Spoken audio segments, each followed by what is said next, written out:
নমস্কার, আমি শ্রাবণী। আজও আমি এসে গেছি তোমাদের গল্প শোনাতে। আজকে আমি তোমাদের ভরং নামে একটি ছোট গল্প শোনাবো। তো বন্ধুরা, তোমরা জানো যে আমি একজন শারীরিক প্রতিবন্ধী। নিজের প্রতিবন্ধকতাকে দূরে সরিয়ে নিজের পরিচয় তৈরি করার লক্ষ্যে তোমাদের এই গল্প শোনানোর কাজটা শুরু করেছি। এই কাজে আমি তখনই সফল হব যখন তোমরা তোমাদের এই বন্ধুটিকে সাপোর্ট করবে। তাই আমি তোমাদের রিকোয়েস্ট করছি, প্লিজ তোমরা আমার বলা গল্পগুলো স্কিপ না করে গিয়ে পুরোটা শোনো। আমার চ্যানেলটা সাবস্ক্রাইব করো, ভালো লাগলে লাইক করো, কমেন্ট করো ও একটু শেয়ার করে দাও। আর এখনও অবধি যেসব বন্ধুরা আমার চ্যানেলটা সাবস্ক্রাইব করেছো তাদেরকে অনেক ধন্যবাদ জানিয়ে আজকের গল্পটা শোনানো শুরু করলাম। তো চলো শুরু করে দিই। ভরং।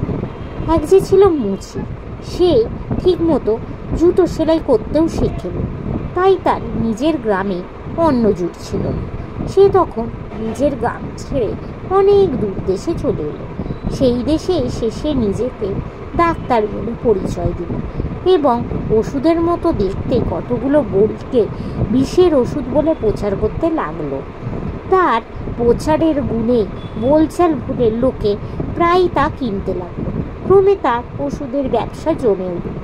বেশ পয়সা হয়ে গেল তার, বরং তার খ্যাতি চারিদিকে ছড়িয়ে পড়ল। একবার ওই দেশের রাজার এক পেয়ারের চাকরের খুব অসুখ হলো।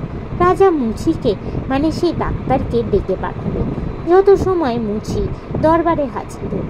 রাজা ছিলেন অত্যন্ত বিচক্ষণ ব্যক্তি, তাই চাকরের চিকিৎসার ভার তার হাতে দেবার আগে লোকটিকে একবার যাচাই করে দিতে চাইলেন। রাজা এক গ্লাস জল রেখে তাতে যেন কিছু বিষ মিশিয়ে দিচ্ছেন এমন ভান করে বললেন, এখন এখানে কী ওষুধ আছে তোমার, তা এতে তুমি দিয়ে এই জলটা খেয়ে ফেলো দেখি, অনেক বকশিস দেব তোমাকে। মুচির মুখ শুকিয়ে গেল, এতটুকু হয়ে গেল। অগত্যা সে নিজের দোষ স্বীকার করে বলল, ওষুধ টষুধ তার কিছুই জানা নেই। তার বলচালে মুগ্ধ হয়ে এখানকার লোকেরা তাকে একজন দক্ষ চিকিৎসক বলে মনে করছে। শুধু তাই নয়, মুচি এখানকার আসার কারণ পর্যন্ত একে একে সব স্বীকার করল।